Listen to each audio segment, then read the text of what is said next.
जय जगन्नाथ बंधुगण आज आम मॉडर्न हिस्ट्री ऑफ इंडिया रा आउट क्लास करबा हला आज ए क्लास रे हमें पढिबा ना कोन बैटल ऑफ प्लासी विषय में पढ़िया किंतु ता आगु मु कहि दोची को क्वेश्चन सब प्रीवियस ईयर तुम पढ़छि आ रिलेटेड तमरो स्टेट एग्जाम हो बा सेंट्रल एग्जाम हो फर्स्ट पहले पढ़तला ना कोन बैटल ऑफ प्लासी केबे हेतिला एटर के डिफीट हेतिला हला केबे हेतिला के डिफीट हेतिला एटा तमरो पढ़ितला ओडब्ल्यूएससी कॉन्स्टेबल 2022 रे पढ़िछि तापर जदी सेंट्रल एग्जाम देखिया ताले एमटीएस 2019 रे ए क्वेश्चन ऑलरेडी तुमने पढ़ी सारछि हला बार बार एटा रिपीटेड मु माने कहूछि एटा क्वेश्चन बार बार एटा रिपीटेड हेछि क्वेश्चन टा कोन इंपोर्टेंट कांसेप्ट एटा तापर सेकंड रोछि ना कोन बैटल ऑफ प्लासी परे किए तमरो नवाब हेतिले बेंगल रो ता परवर्ती स्थान नवाब किए हेतिले एटा तमरो पड़तला एमटीएस 2020 रे क्लियर तापर आउरी मध्ये क्वेश्चन पड़तला ना कोन किए ईस्ट इंडिया जो कंपनी थिला एटा तार ओटे विक्ट्री थिला ना सेटा माने काहे कि तार एटा मोटे इंपोर्टेंट ओटे विक्ट्री तार थिला क्लियर एटा तमरो पड़तला जीडी रे जीडी कांस्टेबल 2022 और 2024 रे पड़तला बहुत एटा रिपीटेड क्वेश्चन एटा ही पड़तला तमरो बुझिला तापर किए जो बेटले किए बेट्रे किए करले किए धोखा देथिले नवाब को किए धोखा देथिले ए क्वेश्चन भी पड़िछि बुझिला तापर आउ क्वेश्चन जदी देखिबा ना कोन हां ए मीर जाफर को टू टाइम्स मीर जाफर को पढिबा मु और कहि दोछि मीर जाफर को टू टाइम्स नवाब बनाइतला बेंगल लो हला टू टाइम्स ऑफ बेंगल रो बन केतरु केते ता पीरियड टा केतरु केते थिला एटा तमर एसएससी जीडी 2021 रे क्वेश्चन टा पढितला हला हिस्ट्री पढिबा तमे कंफ्यूजन होनी मीर जाफर की कोन हिस्ट्री पढिबा तो चलो जानलो को क्वेश्चन सब पढिछि तो एबे देखिबा चलो कांसेप्ट थ्योरी क्लास करबा तापर लास्ट वाला को मु क्वेश्चन देबे जो प्रीवियस ईयर जो क्वेश्चन रे जो मु तुमको कहली तार क्वेश्चन मु देबी तुमको देखिबो तुम केते इजीली तार आंसर दे परिबो हला ता सहित और बहुत नुआ नुआ जिंस भी जानिबो ता रिलेटेड तो जोरे तुमर एग्जाम रे पढियार भी चांस अछि तो देखो स्टार्ट कर दवा ताले आ जीएस माने पहले फुली तुमको प्रिपेयर होबा को पड़ियो जीएस पे जो माने स्पेशली सीजीएल पे प्रिपेयर होउचो तमरो ओएसएससी हो बस सीजीएल में तमरो एसएससी हो जो भी सीजीएल हो मोस्ट इंपोर्टेंट तमरो 100 क्वेश्चन पड़छि ना मेंस रे तो देखो स्टार्ट करिया ताले देखो प्रीवियस ईयर मु गलटे कहि दुची ना प्रीवियस क्लास रे हमें कोन कोन पढिथिले ना प्रीवियस क्लास रे हमें पढिथिले ना पले मुटे कहि दुची से तो मिस यूज करथिले से हमर जो दस्खत थिला से मिस यूज करथिले को माने मिस यूज करथिले हमर ए जो ब्रिटिश जो थिले तमरो ऑफिसर्स माने से माने सेटा मिसयूज करथिले मिसयूज करला परे तापरे हमर कोन पड़थिले ना तापरे सिराजुद्दौला तांको आउथरे नवाब बना हेतला तमरो अलीवर्दी खान को तांको जो ग्रांडसन थिला सिराजुद्दौला तांको नवाब बना हेतला किंतु से इंग्रेज मानु के तांको ते पसंद कर नथले तांको एग्नेस्ट सबले रोतले से चाउ नथले तांको सहित कोन फेयरली सब माने से चाउतले कि तांको सहित फेयरली करिया पे बिजनेस करिया पे से चाउ नथले माने एमति ताको कोनसी प्रिविलेज मिलू से चाहू नथले क्लियर तापरे किंतु ब्रिटिश माने से समय कोन करले ना विभिन्न प्रकार फोर्ट सब कले बेंगल ले तांको विथआउट परमिशन ले सेति पई सिराजुद्दौला को माने बहुत रागियले से आ से भाबुले जेटा ताकर ओटे थ्रेड पई तो से अटैक करले ताकर जो कासिम बाजार रे जो थिला तमर कोन अंग इंग्लिश जो फैक्ट्री थिला ताको अख्तियार कले तापरे ताकर जो फोर्ट थिला विलियम फोर्ट काली मु कहि देथिला रिलेटेड सब क्वेश्चन ते देखि दबो ठीक प्रीवियस ईयर तमर पढिछि ताको मते अख्तियार करके तापरे पळि आसले कोठी के हमर मुर्शिदाबाद को पळि आस्तिले मुर्शिदाबाद आसे सेठी से विक्ट्री जो जीतिले तार सेलिब्रेशन करथिले मनिका चांद को सेठी कलकत्ता रो दायित्व दे देकी किंतु सेटा तार बहुत बड़ भूल हे जेतले से जो पळि आसिले इंग्लिश मानको सहज रे समिति तार ब्रिटिश ईस्ट इंडिया कंपनी को छाडी देले सेटा तार बहुत बड़ प्रॉब्लम हला तापर से माने पळेले को माने ब्रिटिश माने पळि आसकी आइलैंड रे रहले सेठी मैड्रास टारू हेल्प पाइले हेल्प पाइकी आउथरे से कलकत्ता को अख्तियार कर देथिले 1757 रे जेतल कले तापर ओटे ट्रीटी ऑफ ऑलिनो करितला एटी डिमांड्स थला ना कोन ब्रिटिश मानकर ए पॉइंट एटे मन रखतो वाला जो डिमांड सेटा पर आज जो क्लास कर सेटा दरकार रेसिबो ने ट्रीटी ऑफ ऑलिनो करितला ता डिमांड थला जे ना जेती सब राइट्स थला कंपनी रे ताको सब रिस्टोर करा जाय ता गोटे कंपनसेशन दिया जाऊ क्लियर तापर तो हमें पढिया देखो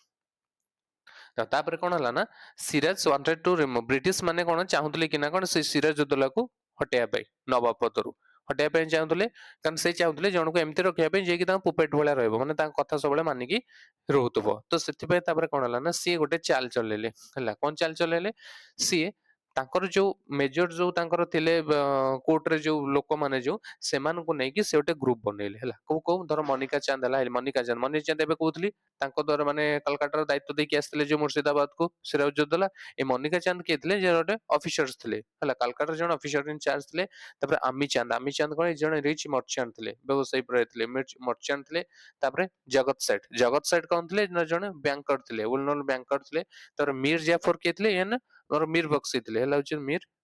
बख्शी ମାନେ କଣ ଗୋଟେ ମିଲିଟାରୀ ପୁରା ହେଡ୍ ଥିଲେ ସେ। ତାପରେ ରାୟ ଦୁର୍ଲଭ କିଏ ଥିଲେ ନା ନବାବଙ୍କ ଜେନେରାଲ ଥିଲେ। ଜେନେରାଲ ଥିଲେ ଏମାନଙ୍କୁ ନେଇକି ସେ ଗୋଟେ ଗ୍ରୁପ ବନେଇଲେ ତାପରେ ସେପଟରେ କଣ ହେଲା ଏମାନେ ଯେତେବେଳେ ଗ୍ରୁପ ଏମାନଙ୍କୁ ବନେଇଲେ ଏମାନେ ବ୍ରିଟିଶ ସପୋର୍ଟକୁ ପଳେଇ ଆସିଲେ ଆଉ ଏମାନେ ନବାବ ଯୋଉ ଆମର ସିରାଜୁଦ୍ଦୌଲା ଥିଲା ତାଙ୍କ ସାଇଡରେ ରହିଲାନି ବ୍ରିଟିଶ ସାଇଡକୁ ପଳେଇ ଆସିଲେ ତାପରେ ଆଉଥରେ ପୁଣି ଗୋଟେ ବେଟଲ ହେଇଥିଲା ତମର କଣ ବେଟଲ ଅଫ ଏଇ ଯୋଉ ପ୍ଲାସି ଏବେ ଯୋଉ ହେଲା ବେଟଲ ଅଫ ପ୍ଲାସି ଏଇ ଯୋଉ ବେଟଲ ଅଫ ପ୍ଲାସିରେ କଣ ହେଲା ନା ଏପଟେ ଖାଲି ରହିଲେ କି ନବାବ ତମର ରହିଲେ ସିରାଜୁଦ୍ଦୌଲା ରହିଲେ ତାଙ୍କର ଯୋଉ ମେନ୍ ଇମ୍ପୋର୍ଟାଣ୍ଟ ଯୋଉ ସବୁ ରହୁଥିଲେ ମାନେ ତାଙ୍କ କୋର୍ଟରେ ଯୋଉମାନେ ମିନିଷ୍ଟର୍ସ ମାନେ ରହିଲେ ଜେନେରାଲ ହେଲେ ଅଫିସର୍ସ ରହିଲେ ହେଲା ମିଲିଟାରୀ ହେଡ୍ ରହିଲେ ସେମାନେ ବ୍ରିଟିଶ ସପୋର୍ଟକୁ ପଳେଇ ଆସିଲେ ଯେତେବେଳେ ପଳେଇ ଆସିଲେ 1757 ଜୁନ 23ରେ ଯେତେବେଳେ ତମର ବେଟଲ ଅଫ ପ୍ଲାସି ହେଲା ମୁର୍ସିଦାବାଦରୁ 30 କିଲୋମିଟର ଦୂରରେ ସେଇଠି ହାରିଗଲେ କିଏ ଆମର ନବାବ ହାରିଗଲେ କିଏ ନବାବ ନା ଆମର ସିରାଜୁଦ୍ଦୌଲା ହାରିଗଲେ କଣ ପାଇଁ ହାରିଗଲେ କାରଣ ସେତେବେଳେ ତାଙ୍କର ଯୋଉ ମେନ୍ ମିଲିଟାରୀ ଯୋଉ ଥିଲେ ମୀର ଜାଫର ଥିଲେ ଯେ ବକ୍ସି ଥିଲେ ମୀର ବକ୍ସି ତାପରେ ରାୟ ଦୁର୍ଲଭ ଯେ ଜେନେରାଲ ଥିଲେ ସେମାନେ କଣ କଲେ ନବାବଙ୍କ ସାଇଡରେ ରହିଲେନି ଯେହେତୁ ସେ ବ୍ରିଟିଶ ମାନଙ୍କ ସହିତ ତାଙ୍କର କମ୍ପ୍ରମାଇଜ ହେଇଯାଇଛି ତ ବ୍ରିଟିଶ ସପୋର୍ଟରେ ସେ ରହିଲେ ସେଥିପାଇଁ ଯେହେତୁ ଗୋଟେ ଲାର୍ଜ ଗୋଟେ ଆର୍ମି ଗୋଟେ ତାଙ୍କ ସପୋର୍ଟକୁ ପଳେଇଲା କାହା ସପୋର୍ଟକୁ ବ୍ରିଟିଶ ମାନଙ୍କ ସପୋର୍ଟକୁ ସେଥିପାଇଁ ଆମର ନବାବ ଥିଲେ ସିରାଜୁଦ୍ଦୌଲା ସିଏ ହାରି ଗଲେ ବେଟଲ ଅଫ ପ୍ଲାସିରେ କାହାଠାରୁ ଆମ ଏଇ ଯୋଉ ତମର ବ୍ରିଟିଶ ଇଷ୍ଟ ଇଣ୍ଡିଆ କମ୍ପାନୀ ଠାରୁ ଏଇଠି ବି ଲେଖା ଅଛି ଦେଖ ଓନ୍ଲି ସ୍ମଲ୍ ଗ୍ରୁପ ରହିଲା ନବାବଙ୍କ ସାଇଡରେ ଯେମିତି ମୀର ମଦନ ରହିଲେ ଆଉ ମୋହନ ଲାଲ ରହିଲେ କିନ୍ତୁ ଏମାନେ କଣ ହେଲେ ଯେହେତୁ ସ୍ମଲ୍ ଗ୍ରୁପ ଥିଲେ ଏମାନେ ବ୍ରିଟିଶ ଇଷ୍ଟ ଇଣ୍ଡିଆ କମ୍ପାନୀ ସହିତ ତାଙ୍କ ସହିତ ମାନେ ଇଏ ହେଇପାରିଲେନି ତାଳ ଦେଇପାରିଲେନି ତ ସେମାନେ ଫାଇନାଲି ହାରିଲେ ଡିଫିଟ୍ ହେଲା ପରେ ସେ ନବାବ ଯିଏ ଥିଲେ ଆମର ସିରାଜୁଦ୍ଦୌଲା ସେ ଚାହୁଁଥିଲେ ଏସ୍କେପ କରିବା ପାଇଁ କିନ୍ତୁ ତାଙ୍କୁ ଧରିକି ତାଙ୍କୁ ହତ୍ୟା କରାଯାଇଥିଲା କାହାକୁ ଆମର ସିରାଜୁଦ୍ଦୌଲାକୁ ତ ସିରାଜୁଦ୍ଦୌଲା ଲାଷ୍ଟରେ ତାଙ୍କର ଡେଥ୍ ହେଇଥିଲା କୋଉଠି ଆମର ଯୋଉ ବେଟଲ ଅଫ ପ୍ଲାସିରେ କେବେ ହେଇଥିଲା ବେଟଲ ଅଫ ପ୍ଲାସି ମନେ ରଖ କେବେ ହେଇଥିଲା ଆମର 1757 ଜୁନ 23ରେ ଆଉ ବ୍ରିଟିଶ ଇଷ୍ଟ ଇଣ୍ଡିଆ କମ୍ପାନୀକୁ କିଏ ତାଙ୍କୁ କିଏ ଲିଡ୍ ନେଉଥିଲେ ଆମର ରବର୍ଟ କ୍ଲାଇଭ ହେଲା ରବର୍ଟ କ୍ଲାଇଭ ଲିଡ୍ ନେଇଥିଲେ କ୍ଲିୟର ବୁଝିଲା ପୁରା ବେଟଲ ଅଫ ପ୍ଲାସି କେମିତି କଣ ହେଲା ତାପରେ ଦେଖିବା ତାପରେ ହଉଛି ତମର ସବୁ ଷ୍ଟୋରି ଅଛି ବେଟଲ ଅଫ ପ୍ଲାସି ତ ହେଇଗଲା ଜାଣିଲ ଅଙ୍କ ଭିତରେ ହେଲା କିନ୍ତୁ ତାପରେ ଷ୍ଟୋରିଟା ହଉଛି ଇଣ୍ଟରେଷ୍ଟିଂ ଟିକେ ଦେଖ ସ୍କିପ୍ କରିବନି ତ ଦେଖିବା ଦେଖ ତାପରେ କଣ ହେଲା ଯେତେବେଳେ ବେଟଲ ଅଫ ଯେତେବେଳେ ପ୍ଲାସି ଯେତେବେଳେ ହେଇଗଲା ତାପରେ British East India company become much more powerful in Bengal ବେଙ୍ଗଲରେ କଣ ହେଲା ନା ମଚ୍ ପାୱାରଫୁଲ ହେଇଗଲେ ବେଙ୍ଗଲରେ ପୁରା କ୍ଲିୟର ତ କିନ୍ତୁ ପୂର୍ବରୁ କଣ ଥିଲା ପୂର୍ବରୁ ତାଙ୍କର ଯୋଉ ୟୁରୋପିଆନ ଯୋଉ ଟ୍ରେଡର ଯୋଉମାନେ ଥିଲେ ଗ୍ରୁପ୍ସ ଭିତରେ ସେମାନେ ବହୁତ ପ୍ରୋବ୍ଲେମ୍ସ ଫେସ୍ କରୁଥିଲେ ନବାବ ମାନଙ୍କ ଠାରୁ ଆଉ ନବାବ ଅଫିସର୍ସ ମାନଙ୍କ ଠାରୁ କିନ୍ତୁ ଯେତେବେଳେ ବେଟଲ ଅଫ ପ୍ଲାସିରେ ସେମାନେ ହାରିଗଲେ ନବାବ ହାରିଗଲେ ତ ଏମାନେ କଣ କରେ ପୁରା କଣ୍ଟ୍ରୋଲ ପୁରା ତାଙ୍କର ପୁରା ରହିଗଲା ପୁରା ସେ କମ୍ପାନୀର ପୁରା କଣ୍ଟ୍ରୋଲ ରହିଗଲା ଆଉ ସେମାନେ ପୁରା ମେନ୍ ଟ୍ରେଡ ପାୱାର ରହିଗଲେ କୋଉଠି ବେଙ୍ଗଲରେ ପୁରା ଏମାନେ ହିଁ କେବଳ ଟ୍ରେଡ କଲେ ଆଉ କେହି ଟ୍ରେଡ କରିପାରିଲେ ନାଇଁ ଆଙ୍କ ପାୱାରଟା ଅଧିକା ବଢିଗଲା ଆଉ ଏଇଠି ମୁଁ କହିଦଉଛି କଣ ପାଇଁ ଏଇଟା ତାଙ୍କର ଇମ୍ପୋର୍ଟାଣ୍ଟ ଥିଲା ଏଥିପାଇଁ ତାଙ୍କର ଇମ୍ପୋର୍ଟାଣ୍ଟ ଥିଲା ଯେ ନା କଣ ଏଠି ଯୋଉ କ୍ୱେଶ୍ଚନରେ ପଡିଥିଲା କଣ ପାଇଁ ଇମ୍ପୋର୍ଟାଣ୍ଟ ଥିଲା ନା ଏଥିପାଇଁ ଇମ୍ପୋର୍ଟାଣ୍ଟ ଥିଲା ନା ଏମାନେ ଆଗରୁ ସେମାନେ କଣ ଥିଲେ ନବାବ ମାନେ ତାଙ୍କୁ ବହୁତ ପ୍ରୋବ୍ଲେମ ଫେସ୍ ନବାବ ମାନେ ତାଙ୍କୁ ବହୁତ ପ୍ରୋବ୍ଲେମ କରୁଥିଲେ ମାନେ ବିଭିନ୍ନ ପ୍ରକାର ଟ୍ରେଡ କରିବା ପାଇଁ ଟ୍ୟାକ୍ସ ଲଗେଇ ଦଉଥିଲେ ତାଙ୍କୁ ସବୁ ଫରମାନ ମିଳୁନଥିଲା କିନ୍ତୁ ଏଇ ଯୋଉ ବେଟଲ ଅଫ ପ୍ଲାସି ହେଲା ପରେ ସେ ସବୁ ଆଉ ରହିଲାନି ନବାବ ମାନେ ତ ହାରିଗଲେ ତ ତାଙ୍କର ଆଉ କିଛି ଏଠି କଥା ରହିଲାନି ଏମାନେ ଯାହା କଲେ କମ୍ପାନୀ ଯାହା କଲେ ବ୍ରିଟିଶ ଇଣ୍ଡିଆ କମ୍ପାନୀ ତ ସେଇ ଜିନିଷ ସବୁ ହେଲା ତ ସେଥିପାଇଁ ତାଙ୍କ ପାଇଁ ଏଇଟା ବହୁତ ଇମ୍ପୋର୍ଟାଣ୍ଟ ଥିଲା କଣ ପାଇଁ ନା କାରଣ ସେ ବେଙ୍ଗଲକୁ ପୁରା କଣ୍ଟ୍ରୋଲକୁ ନେଇ ଆସିଥିଲେ ବେଟଲ ଅଫ ପ୍ଲାସିରେ ସିରାଜୁଦ୍ଦୌଲାକୁ ହରେଇକି ବେଙ୍ଗଲକୁ ପୁରା ତାଙ୍କ କଣ୍ଟ୍ରୋଲକୁ ଆଣି ଆସିଲେ ସେଇଥିପାଇଁ ତାଙ୍କ ପାଇଁ ଏଇଟା ବହୁତ ବହୁତ ଇମ୍ପୋର୍ଟାଣ୍ଟ ହେଲା ଯୋଉଟା ତମର ଏସଏସସି ଜିଡି କନେଷ୍ଟବଳ 2022 ଆଉ 2024ରେ ପଡିଥିଲା ଷ୍ଟେଟମେଣ୍ଟ ୱାଇଜ କ୍ୱେଶ୍ଚିନ ପଡିଥିଲା ଏଇଟା ତମର ଅପସନରେ ଥିଲା କ୍ଲିୟର କାରଣ ସେ ବେଙ୍ଗଲକୁ କଣ୍ଟ୍ରୋଲ କରିଦେଲେ କଣ୍ଟ୍ରୋଲ କରିକି କେମିତି କଣ୍ଟ୍ରୋଲ କଲେ ନା ଆମର ବେଟଲ ଅଫ ପ୍ଲାସିରେ ସିରାଜୁଦ୍ଦୌଲାକୁ ହରେଇକି କ୍ଲିୟର ବୁଝିହେଲା ଷ୍ଟୋରିଟା କଣ ହେଲା ବେଟଲ ମାନେ କେମିତି କଣ ଇଏ ହେଲେ ତ ଜାଣିଲ ବେଟଲ ଅଫ ପ୍ଲାସି ପରେ କଣ ହେଲା ବେଙ୍ଗଲରେ ଏମାନଙ୍କ ପାୱାର ବଢିଗଲା ତାପରେ ତ ନବାବର ପୋଜିସନ ଫାଙ୍କା ଅଛି ନା କାରଣ ସିରାଜୁଦ୍ଦୌଲାଙ୍କର ଡେଥ ହେଇଥିଲା ତାପରେ କିଏ ଦେଖା ହେଲେ ନବାବ ଦେଖ ତାପରେ ହେଲେ ନା ମୀର ଜାଫର ହେଲେ ନବାବ କୋଉದ್ರ ଆମର ବେଙ୍ଗଲର ସେ କଣ କଲେ ନା British East India company got special rights British India କମ୍ପାନୀକୁ ସ୍ପେଶାଲ ରାଇଟ୍ସ ଦିଆହେଲା ଟ୍ରେଡ କରିବା ପାଇଁ ଫ୍ରିଲି କୋଉଠି ବିହାରରେ ବେଙ୍ଗଲରେ ଆଉ ଓଡିଶାରେ ଏଇ ତିନିଟାରେ କଣ ହେଲା ପୁରା ଫ୍ରିଲି ସେ ଟ୍ରେଡ କରିବାର ତାଙ୍କୁ ଗୋଟେ ପରମିଶନ ମିଳିଗଲା ସ୍ପେସିଆଲ ରାଇଟ୍ସ ମିଳିଗଲା ଆଉ ତାପରେ କଣ ହେଲା ନା ଯେହେତୁ ସେ କଣ କରିଥିଲେ ମାନେ ମୀର ଜାଫରଙ୍କୁ ନବାବ ବନେଇଥିଲେ ମୀର ଜାଫର କଣ କରିଥିଲେ ତାଙ୍କୁ ଗୋଟେ ଲାର୍ଜ ଲ୍ୟାଣ୍ଡ ଏରିଆ ଦେଇଥିଲେ ନା ଜମିଦାରୀ ଯୋଉଠି 24 ପରଗଣା ଥିଲା ମାନେ ଛୋଟ ଛୋଟ ଗାଁ ମିଶିକି ଭିଲେଜ ମିଶିକି 24ଟା ଛୋଟ ଛୋଟ ଗାଁ ମିଶି ଗୋଟେ ଜମିଦାରୀ ଗୋଟେ ଲ୍ୟାଣ୍ଡ ପୁରା ତାଙ୍କୁ ଦେଇଥିଲେ କାହାକୁ ଦେଇଥିଲେ ଆମର ବ୍ରିଟିଶ ଇଷ୍ଟ ଇଣ୍ଡିଆ କମ୍ପାନୀକୁ ଆଉ ତାପରେ ମଧ୍ୟ ଯେହେତୁ ତାଙ୍କର ଫାଷ୍ଟ କଣ୍ଡିସନ ଏବେ ମୁଁ କହୁଛି ଫାଷ୍ଟ କଣ୍ଡିସନ ଯେତେବେଳେ ସେ କାଲକାଟାକୁ ଯେତେବେଳେ ସେ ଅକ୍ତିଆର କରିଦେଲେ ତ ସିରାଜୁଦ୍ଦୌଲା ପାଖରେ ସେ ଦିଟା କଣ୍ଡିସନ ରଖିଥିଲେ ନା ଫାଷ୍ଟ କଣ୍ଡିସନ ହଉଛି ତାଙ୍କର ଯୋଉ ସ୍ପେଶିଆଲ ରାଇଟ୍ସ ଥିଲା कंपनी को सेरा सब रिस्टोर करा जो सेकंड होची तांकर गोटे कंपेंसेशन दिया जो जेहेतु इधर बहुत लॉस होइतला कार ब्रिटिश ईस्ट इंडिया कंपनी रो तो एते तांको से जिंस मिलला स्पेशल राइट्स मिलला बिहार आ ओडिशा आ बेंगल ले ट्रेड करिया पे तापर सेकंड होची ना कोन जो कंपेंसेशन टा मते ये देतले कि मीर जाफर देतले केते टंका देखो बोले केते अमाउंट गोटे केते गोटे ह्यूज गोटे अमाउंट से देथिले हला कोन कोटी 77 लाख रो गोटे ह्यूज गोटे अमाउंट गोटे से गोटे देथिले बुझि पलो केटा देथिले हमरो मीर जाफर जिनसटा देथिले मोटे रोटे डाटा टी चेक कर दे डाटा ठीक अछि ना नहीं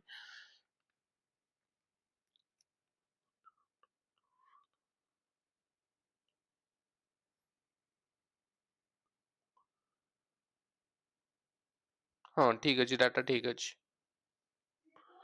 ते डाटा ठीक अछि ना लक्ष्य तमरो केते कोटी 77 लाख टका तम माने कंपेंसेशन देथिले हला काहाकू देथिले ना हमरो ब्रिटिश ईस्ट इंडिया कंपनी को देथिले कारण येली तांको जो अटैक करथिले कलकत्ता रे मु एबे जो कहदिली सिरा जो अटैक करथिले जो सेदिन तांको कंपेंसेशन बदल से कोटी 77 लाख टका देथिले तांको क्लियर बुझी हला तापरे कोन हला ना जेतले एते टंका तांको ह्यूज अमाउंट दियादला तापरे धीरे धीरे से माने कंपनी रे आउरी तांकर दाबी बढ़ी हला एतले दाबी हला धीरे धीरे तांकर जो ट्रेजरी पूरा एम्प्टी हला पूरा शून पूरा हेला कार हमरो मीर जाफर तापर देख कौन है ना मीर जाफर ये रूल टाइम बहुत इंडिया रू इंग्लैंड को बहुत जिनस गला बहुत गिफ्ट्स गला बहुत माने एक्सपेंसिव सब जिनस सब गला ते गला जेतले तापर मीर जाफर कौन कला ना से भाबिले जे ना कण एबे पूरा तांको पे थ्रेड एटा हैला सब जदी से नै जिवे तांकर तो ट्रेजरी पूरा ठप होई जिवो ना तो से कौन करबे तो सेति में से हेल्प मागितले डच मानो ठारो हेल्प मागितले जे ना तमे एठी आसो आमे ब्रिटिश को तम माने तमे आसी एठी तमे ट्रेड करो किंतु ब्रिटिश को तमे रिप्लेस करो से चाहू ब्रिटिश माने तांकर बहुत माने तांको डिमांड करथले जोटा से फुलफिल करि पारनथले सेते बाध्य होई से डच मान को इनवाइट करथले किंतु ब्रिटिश माने कोन करले डच मान को हरै देथले केबे 1769 ले वेदर रे से डिफीट कर देथले को मान को हमर डच मान को बुझिला केमति कोन स्टोरी होची तापर देखो नेक्स्ट देखो तापर तो मीर जाफर जेतले किछि इंग्लिश रे तो एक्सपेक्टेशंस तांकर तला ता विद फुलफिल करि पारिनथले तापर 1760 रे फाइनल कोन हला ना तांको बेंगल पदवी रो हटा जायतला एई डेट टाटिया मन रखतबो हला मीर जाफर को रिलेटेड एई डेट टाटिया मन रखतो आगु काम रे आसीबो से 1760 रे कोन गले ना तांको नवाब पद रो हटाई देतले तापर हटेला पर तांकर सन इन आस्तले कि ना मीर वसीम आस्तले हला से तळे आसले से इंग्लिश मान को खुशी करिया पे जेतु तांको नवाब बनाइतला से कोन कले ना बहुत डिस्ट्रिक्ट रो पूरा तांको कंट्रोल टा पूरा दे देतले का को ब्रिटिश ईस्ट इंडिया कंपनी को तमरो कोन डिस्ट्रिक्ट थला ना बर्दवान हला तमरो मेदिनापुर हला चिटगांव हला तो एई सबरो माने पावर टा माने कंट्रोल टा पूरा दे देतले का को हमरो ब्रिटिश ईस्ट इंडिया कंपनी को दे देतले बुझि पालो देखो तापर आउ से मध्य कोन हला 29 लाख रो एक्सपेंसिव गिफ्ट्स मध्य ब्रिटिश मानन को से देतले कि हमरो मीर वसीम बुझियो जो तो स्टोरी टा कहि देबे तो रिवीजन कर दे तापर मु कहि देबी देखो तापर ये हेले मीर वसीम जेतु माने हेले नवाब हेले तापर कोन हला मीर वसीम भी लास्ट डिसअपॉइंटेड करले ताको मते से बहुत जिंस माने ब्रिटिश माने कहले बार बार पैसा दे ये करो ता करो जेतल ताको ऊपर अधिक प्रेशर पड़ला से भी देखले जे ना कोन ब्रिटिश माने ताको थ्रेड होउछंदी तापर कोन हला ना ये मते आउ ताको दबा बंद कर देले फाइनेंशियल हेल्प दबा बंद कर देले को बनु ब्रिटिश माननको तो सेति तापर मते ताको ताको भितर मते टिके मेथड टिके देखियाको मिलितला आ से माने भाबिले जे ना कोन इदर थ्रेड बोली कि मीर वसीम तापर देखो कोन हला से कोन करले ना बहुत सेवरल रेवेन्यू वाला मिलिटरी रिफॉर्म सब आनथिले ताको पोजीशन को स्ट्रेंथ करिया पे कि ई मीर वसीम अब तांको समय रे कोन हला ना से आउतरे नवाब और ब्रिटिश मान मधर आउतरे फाइट देखिया को मिलतला के 1762 रे क्लियर आ तापर 1762 रे से मते कोन करले ता कैपिटल जो थला मुर्शिदाबाद रो से मुंगेर को आनी आसितले मुर्शिदाबाद जानचो तमर जो ढाका थला ढाका रो मुर्शिदाबाद को किया आनथिले हमरो मुर्शिद अली खां जेतल से नवाब होइतले फास्ट नवाब होइतले बेंगल लो तो से कोन करले मुर्शिदाबाद रो आउतरे मुंगेर को आनी आसले किया आनी आसले ना तमरो एई मीर वसीम आनी आसले एई जिनसडा मन रखिबला मीर वसीम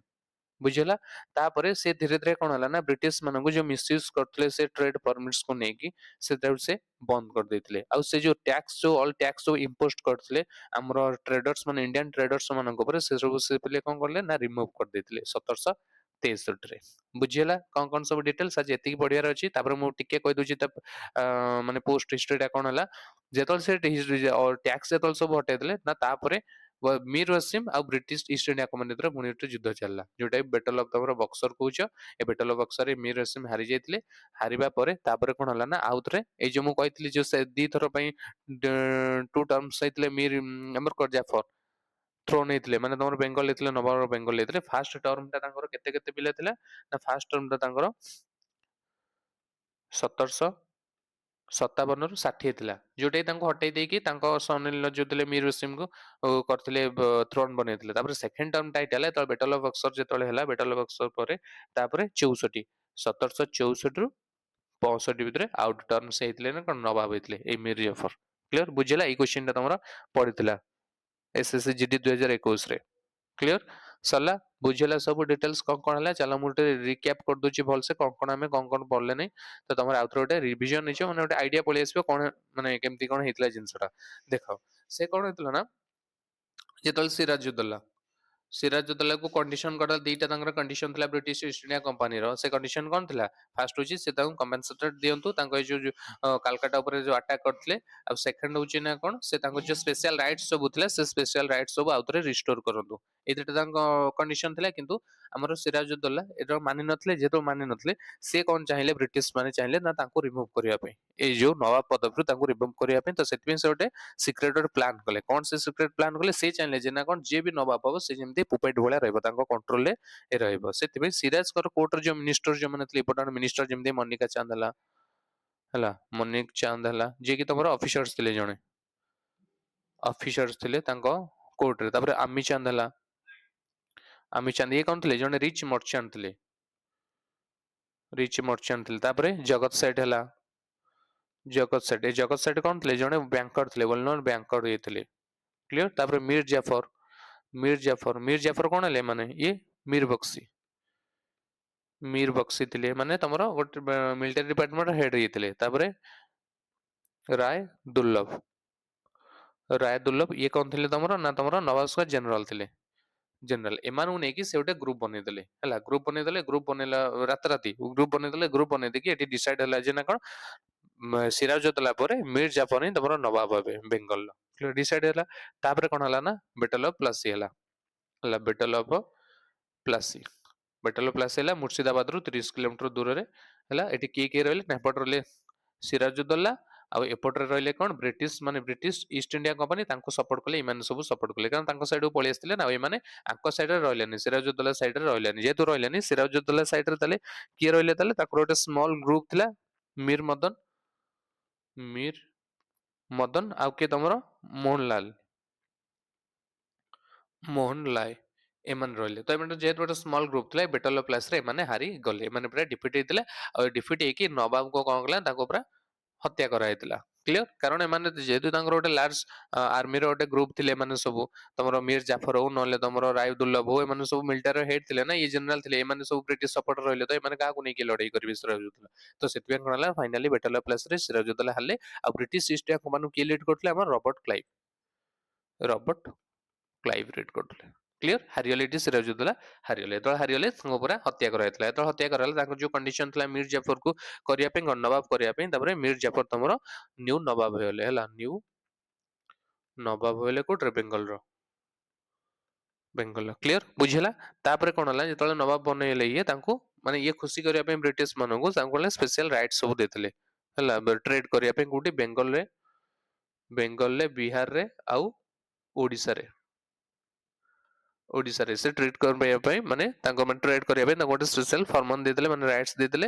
तापर तांको मते गोटे लार्ज एरिया कर दे दियाला माने 24 परगणस रो 24 परगणस माने छोट छोट 24 माने स्मॉल विलेज को नै गोटे जमींदारी गोटे लैंड ऑफ जमींदारी तांको दिए जायतला माने सेठी माने तांको कंट्रोल को पूरा पळेला हला के दिथिले हमर जो Mir Jafar British East India company को देथिले तापर देखो एमती हेकी तापर मध्ये से जो कंपनसेशन तांको कहितले से मध्ये तमर के कोटिए 77 लक्ष हला कोटिए 77 लक्ष टाने गोटे कंपेनसेट मध्ये भरण पोषण देथिले जेहेतु माने पूर्वरु हमर के सिराजुद्दौला अटैक करथले कलकत्ता पर अटैक करी ताकर जो फोर्ट विलियम थिला ताको कैप्चर करथले वसिम बाजार को ताकर जो फैक्ट्री थिला ताको कैप्चर कर देथले तो सेतबे कंपेनसेट तरफ ताको कोटिए 77 लक्ष ताको देथिला भरण पोषण पे का कोई ब्रिटिश ईस्ट इंडिया कंपनी को तापर धीरे धीरे कोन हला ता डिमांड्स बढ़िया चलला British East India company demands बढ़िया चलला मीर जाफर को अधिक डिमांड्स करले जे एटा दियो सेटा दियो जे तो कहले एक्सपेंसिव गिफ्ट्स मांगले तो कौन है फल ना मीर जाफर जो ट्रेजरी पूरा एमटी हो गला ଯେତେବେଳେ ଏମିତି ହେଇଗଲା ସେ ସେଠୁ ହେଲ୍ପ ମାଗିଥିଲା କାହାକୁ ଡଚ୍ ମାନଙ୍କୁ ହେଲ୍ପ ମାଗିଲେ କହିଲେ ଯେ ତମେ ଆସ ତମକୁ ଆମେ ଟ୍ରେଡ୍ କରିବା ପାଇଁ ପରମିଶନ ଦବୁ ଇଏ ଦବୁ ତାଙ୍କୁ ପ୍ରଲୋଭନ ଦେଇକି ତାଙ୍କୁ କହିଲେ ତମେ ଇଣ୍ଡିଆକୁ ଆସ କିନ୍ତୁ ଏଠି ବ୍ରିଟିଶ ଇଷ୍ଟ ଇଣ୍ଡିଆ କମ୍ପାନୀ କଲା ନା ସେମାନଙ୍କୁ ହରେଇ ଦେଇଥିଲେ ଡଚ୍ ମାନଙ୍କୁ ଡିଫିଟ୍ କରିଥିଲେ କୋଉଠି ନା ବେଦରରେ ବେଦରରେ ଡିଫିଟ୍ କରିଥିଲେ 1759 ମସିହାରେ ହେଲା ବେଦରେ ତାଙ୍କୁ ଡିଫିଟ୍ କରିଦେଲେ ଡଚ୍ ମାନଙ୍କୁ ତାପରେ କଣ ହେଲା ନା ଯେତେବେଳେ ଇଂଲିଶ ମାନଙ୍କର ଏକ୍ସପେକ୍ଟେସନକୁ ଏ ଫୁଲଫିଲ୍ କରିପାରୁନଥିଲେ ଆଉ ସେ ମଧ୍ୟ ଡଚ୍ ମାନଙ୍କୁ ଇନଭାଇଟ୍ କରିଥିଲେ ଯେତେବେଳେ ଜାଣିଲେ ବ୍ରିଟିଶ ମାନେ ତ ତାଙ୍କୁ ରାଜଗାଦିରୁ ହଟେଇ ଦିଆ ଗଲା କେତେରେ ନା 1760ରେ ତାଙ୍କ ରାଜଗାଦିରୁ ହଟେଇ ଦିଆଗଲା ତାପରେ ତାଙ୍କର ସନ୍ ନଥିଲେ ମୀର ୱାସିମଙ୍କୁ ତାପରେ ରାଜଗାଦିରେ ବସି ଦିଆଲା ମାନେ ସେ ବେଙ୍ଗଲର ନୂଆ ନବାବ ହେଇଗଲେ ଆଉ ମୀର ୱାସିମ କଣ କଲେ ନା ବ୍ରିଟିଶ ମାନଙ୍କୁ ଯେହେତୁ ମାନେ ତାଙ୍କ ଉପରେ ଗୋଟେ ଏତେ ବଡ ଗୋଟେ ଦାୟିତ୍ୱ ଦେଇଛନ୍ତି ତ ସିଏ କଣ କଲେ ନା ତାଙ୍କୁ ତିନିଟା ଡିଷ୍ଟ୍ରିକ୍ଟ ଥିଲା ସେ ତିନିଟା ଡିଷ୍ଟ୍ରିକ୍ଟର ପୁରା କଣ୍ଟ୍ରୋଲ ତାଙ୍କୁ ଦେଇ ଦେଇଥିଲେ ହେଲା ଯେମିତି ମେଦିନାପୁର ହେଲା ତାପରେ ଚିଟଗଙ୍ଗ ହେଲା ତାପରେ ବୁର୍ଦ୍ୱାର ହେଲା ତ ଏଇ ତିନିଟାର ଡିଷ୍ଟ୍ରିକ୍ଟ ପୁରା କଣ୍ଟ୍ରୋଲ ପୁରା ଦେଇ ଦେଇଥିଲେ କିଏ ନା ମୀର ୱାସିମ ଦେଇଥିଲେ ବ୍ରିଟିଶ ଇଷ୍ଟ ଇଣ୍ଡିଆ କମ୍ପାନୀକୁ ଦେଇଥିଲେ ବୁଝିହେଲା ତାପରେ ଯେତେବେଳେ ଦେଲେ ଧୀରେ ଧୀରେ କଣ ହେଲା ନା ତାପରେ ଏକ୍ସପେନ୍ସିଭ ଗିଫ୍ଟସ ମଧ୍ୟ ଦେଇଥିଲେ 29 ଲକ୍ଷ ସେତେବେଳେ 29 ଲକ୍ଷ ମାନେ ଭାବ 29 ଲକ୍ଷର ଏକ୍ସପେନ୍ସିଭ ଗିଫ୍ଟସ ତାଙ୍କୁ ଦେଇଦେଲେ କାହାକୁ ଦେଇଦେଲେ ଆମର ବ୍ରିଟିଶ ଇଷ୍ଟ ଇଣ୍ଡିଆ କମ୍ପାନୀକୁ ଦେଇ ଦେଇଥିଲେ ତାପରେ ପରେ ମଧ୍ୟ ଯେମିତି ଆମର ମୀର ଜାଫର ଯେମିତି ମାନେ ଡିସଆପଏଣ୍ଟେଡ କରିଥିଲେ ବ୍ରିଟିଶ ଇଣ୍ଡିଆ କମ୍ପାନୀକୁ ସେଇଭଳିଆ ମୀର ୱାସିମ ମଧ୍ୟ ଡିସଆପଏଣ୍ଟେଡ କରିଥିଲେ କାରଣ ସେ ବି ଡିମାଣ୍ଡସ ବଢିଗଲା ତାଙ୍କ ବ୍ରିଟିଶ ମାନେ ଡିମାଣ୍ଡସ କଲେ ଯୋଉଟା କି ସେ ଫୁଲଫିଲ କରିପାରିଲେ ସେ ଭାବିଲେ ଯେ ତାଙ୍କ ପାଇଁ ଏଇଟା ଥ୍ରେଡ ହବ ବୋଲି ଆଉ ସେ ମଧ୍ୟ ବହୁତ ଇଣ୍ଟ୍ରୋଡ୍ୟୁସ ତାଙ୍କର ପୋଜିସନକୁ ଷ୍ଟ୍ରେନ୍ଥ କରିବା ପାଇଁ ସେ କଣ କଲେ ବହୁତ ସେଭରାଲ ସେ ରିଭ୍ୟୁନି ହେଲା ମିଲିଟାରୀ ରିଫର୍ମ ସବୁ ଆଣିଥିଲେ ବେଙ୍ଗଲରେ କ୍ଲିୟର ତାପରେ କଣ ହେଲା ନା ତାଙ୍କ ସମୟରେ ହିଁ ମାନେ 1762ରେ ହିଁ ନବାବ ଆଉ ବ୍ରିଟିଶ ମାନେ ଭିତରେ ଆଉଥରେ ନେଟପେଟ ଟିକେ ଦେଖିବାକୁ କନଫ୍ଲିକ୍ଟ ଟିକେ ଦେଖିବାକୁ ମିଳିଥିଲା ହେଲା ଆଉ ସିଏ ତାପରେ କଣ କରିଥିଲା ନା ମୁର୍ଶିଦାବାଦ ତାଙ୍କର ମୁର୍ଶିଦାବାଦ କ୍ୟାପିଟାଲ ଥିଲା ନା କାରଣ ତମର କି ମୁର୍ଶିଦାବାଦକୁ ଢାକାରୁ ମୁର୍ଶିଦାବାଦକୁ ପଳେଇ ଆସିଥିଲା କ୍ୟାପିଟାଲ ସେଠୁ ମୁର୍ଶିଦାବାଦରୁ ପୁଣି ପଳେଇଲେ ନା ମୁଙ୍ଗେର ସେ ମୁଙ୍ଗେରକୁ ଆଣି ଆସିଥିଲେ ମୁର୍ଶିଦୋଲିକା ଆଣିଥିଲେ ନା ଢାକାରୁ ମୁର୍ଶିଦାବାଦକୁ କ୍ୟାପିଟାଲ ଯେତେବେଳେ ସେ ଫାଷ୍ଟ ବେଙ୍ଗଲ ର ନବାବ ହେଇଥିଲେ ତାପରେ ମୁର୍ଶିଦାବାଦରୁ ପଳେଇ ଆସିଲା କଣ ମୁଙ୍ଗେରକୁ ପଳେଇ ଆସିଲା ତାଙ୍କର କ୍ୟାପିଟାଲ ପଳେଇଲା ତାପରେ କଣ କଲା ନା ସେ ଯୋଉ ମିସୟୁଜ କରିଥିଲେ ସ୍ପେଶିଆଲ ରାଇଟ୍ସ ର ତାଙ୍କର ବ୍ରିଟିଶ ୱାର୍କର୍ସ ମାନେ ସେଟାକୁ ସେ ପୁରା ଷ୍ଟପ୍ କରିଦେଇଥିଲେ କିଏ ଆମର ଏଇ ମୀର ୱାସିମ ଷ୍ଟପ୍ କରିଦେଲେ ତାପରେ ସେ କଣ କଲା ଯେତିକି ସବୁ ଟ୍ୟାକ୍ସ ଇମ୍ପୋଜ କରିଥିଲେ ଇଣ୍ଡିଆ ଟ୍ରେଡର୍ସ ମାନଙ୍କ ଉପରେ ସିଏ 1763ରେ ସବୁ ସେ ଟ୍ୟାକ୍ସ କୁ ସବୁ କଣ କଲେ ରିମୁଭ କରିଦେଇଥିଲେ ଆଙ୍କ ଉପରେ ତ ବ୍ରିଟିଶ ମାନେ ରାଗିଗଲେ ତାପରେ ପୁଣି ପରବର୍ତ୍ତୀ ଆମେ ନେକ୍ସଟ କ୍ଲାସରେ ଦେଖିବା ନା ତାଙ୍କର ପୁଣି ଯୁଦ୍ଧ ହେଲା ଆଉଥରେ 1764 ଯୋଉଟା ବେଟଲ ଅଫ ବକ୍ସର କୁହାଯାଉଛି କାହା କାହା ଭିତରେ ନା ମୀର ୱାସିମ ଭିତରେ ଆଉ ତାଙ୍କର ଗୋଟେ ଆଲାଏନ୍ସ ମଧ୍ୟ ହେଇଥିଲା ସେ ଡିଟେଲ୍ସ ପଢିବା ଆଉ ଏପଟରେ ଆମର ବ୍ରିଟିଶ ଇଷ୍ଟ ଇଣ୍ଡିଆ କମ୍ପାନୀ ଏଟା ହାରି ଯାଇଥିଲେ ମୀର ୱାସିମ ହାରି ଯାଇଥିଲେ ହାରିଲା ପରେ ତାପରେ ପୁଣି 1764ରେ ଆଉଥରେ ପୁଣି କାହାକୁ ଇଏ କରାହେଲା ନା ମୀର ଜାଫରଙ୍କୁ ଆଉଥରେ ତାଙ୍କ ସେକେଣ୍ଡ ଟର୍ମ ପାଇଁ ସେ ହେଇଥିଲେ କଣ ନା ବେଙ୍ଗଲର ନବାବ ହେଇଥିଲେ ଫାର୍ଷ୍ଟ ଟର୍ମଟା ତାଙ୍କର କେତେ କେତେ ଥିଲା ଫାର୍ଷ୍ଟ ଟର୍ମଟା ନା 57ରୁ 60 ଥିଲା 57ରୁ 60 ସେଥିପାଇଁ କହିଥିଲି ଏଇ 1760 ଡେଟା ମନେ ରଖିବ ତାପରେ ସେକେଣ୍ଡ ଟର୍ମଟା କଣ ନା 64ରୁ 65 ଜମା ବର୍ଷେ ପାଇଁ ଛୋଟ ଟର୍ମ ଗୋଟେ ଥିଲା ସର୍ଟ ଟର୍ମ ପାଇଁ ସେ ଆଉଥରେ ହେଇଥିଲେ ତମର କଣ ନବାବ ହେଇଥିଲେ କ୍ଲିୟର ଏଇଟା ତମର କ୍ୱେଶ୍ଚିନ ପଡିଥିଲା ଯୋଉ କହିଥିଲି ବୁଝିଲା ପୁରା ଡିଟେଲ୍ସ ତାହେଲେ ମୋର କ୍ୱେଶ୍ଚିନ୍ସ ପୁରା ଡିଟେଲ୍ସ ବୁଝେଇଦେଲି ସମରି ବି କରିଦେଲି ରିଭିଜନ ବି କରିଦେଲି ମୋର ଏବେ କ୍ୱେଶ୍ଚିନ ଯୋଉଟା ତମ ପ୍ରିଭିୟସ ଇୟରରେ ଅଲରେଡି ପଢିଛି ନା ଫାର୍ଷ୍ଟ ହଉଛି ବେଟଲ ଅଫ ପ୍ଲାସି କାହା କାହା ମଧ୍ୟରେ ହେଇଥିଲା ଆଉ ତମର ଜାଣିଛ ଏଟା ମୁଁ କହିଦଉଛି ନା ତମର ତ ବେଙ୍ଗଲର ନବାବ ଏପଟେ ରହିଲେ ବ୍ରିଟିଶ ଇଷ୍ଟ ଇଣ୍ଡିଆ କମ୍ପାନୀ ତ ଆଙ୍କର କିଏ ଲିଡ୍ କରୁଥିଲେ ୟାଙ୍କ ତରଫରୁ କିଏ ଲିଡ୍ କରୁଥିଲେ କହିବ ହେଲା ଆଉ ଏଠି କିଏ ଡିଫିଟ୍ ହେଇଥିଲେ ତାଙ୍କ ନାଁ ବି ମେନସନ କରିବା ତାପରେ ସେକେଣ୍ଡ ରହୁଛି ନା କଣ ଯେତେବେଳେ ଆଫ୍ଟର ବେଟଲ ପ୍ଲାସି ହେଲା କାହାକୁ ନବାବ କୁହାଯାଇଥିଲା ବେଙ୍ଗଲର କାହାକୁ ନବାବ କୁହାଯାଇଥିଲା ସେକେଣ୍ଡ କ୍ୱେଶ୍ଚିନ୍ ତାପରେ ଥାର୍ଡ କ୍ୱେଶ୍ଚିନ୍ ହଉଛି ନା କଣ କୋଉଟା ଫାଷ୍ଟ ମେଜର ଭିକ୍ଟୋରୀ ଥିଲା ବ୍ରିଟିଶ ଇଷ୍ଟ ଇଣ୍ଡିଆ କମ୍ପାନୀରେ ଇଣ୍ଡିଆରେ କୋଉଟା ଗୋଟେ ମେଜର ଗୋଟେ କଣ ଥିଲା ନା ଭିକ୍ଟୋରୀ ଥିଲା କ୍ଲିୟର ତାପରେ ନେକ୍ସଟ ହଉଛି ନା କଣ ଆଇବି କ୍ୱେଶ୍ଚିନ୍ କିଏ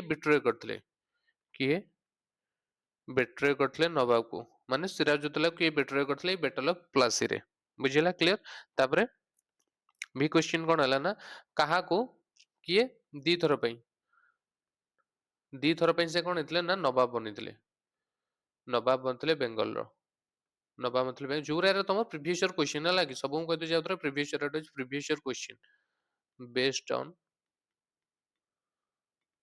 प्रीवियस ईयर क्वेश्चन मेंशन भी कर दूची हला देखो तापर कोन सेकंड टर्म में किए तुमरो नवाब हेतले बेंगल रो नवाब हेतले आ केतरे केतरे टाइम पीरियड फर्स्ट टर्म रे कहबो टाइम पीरियड तापर सेकंड टर्म टा मध्ये कहबो टाइम पीरियड हला क्लियर तापर लास्ट होची ना कोन पई ए जो ब्रिटिश ईस्ट इंडिया कंपनी रा कोन पई तांको पई एटा ए बैटल ऑफ प्लासी टा इंपोर्टेंट थला ए 1757 टा कोन पई मन तांको पई इंपोर्टेंट थला एटा कहबो कोन पई हला ईयर मु कह दूची 1757 ईयर टा कोन पई तांको पई इंपोर्टेंट थला आउतर कह दूची 6टा क्वेश्चन बैटल ऑफ प्लासी काका भितर हेतला केबे हेतला ओटे के डिफीट हेतला लीड भी कहबो के काकू लीड करतो माने के बेंगल ऑफ नवाब के लीड करथला ब्रिटिश ईस्ट इंडिया कंपनी के लीड करथला तापर होची ना कोन जतले बैटल ऑफ प्लासी हला के नवाब हेतले बेंगल तापर नेक्स्ट ना कोन major victory British East India Company रो इंडिया रे कोटा होची मेजर विक्ट्री हेतला आ नवाब मानको के बेट्रे करथले नवाब को तापर नवाब बेंगल रो नवाब सेकंड दी थर पई हिजन हला फर्स्ट टर्म और सेकंड टर्म रे कहबो मेंशन करबो की हेतले तापर ब्रिटिश ईस्ट इंडिया कंपनी कोन पई 1757 टा मोस्ट इंपोर्टेंट थला क्लियर सरला तब नेक्स्ट क्लास रे हमर आउर पढिबा बुझिला तो रहउची जय जगन्नाथ आंसर कमेंट सेक्शन ले दबो।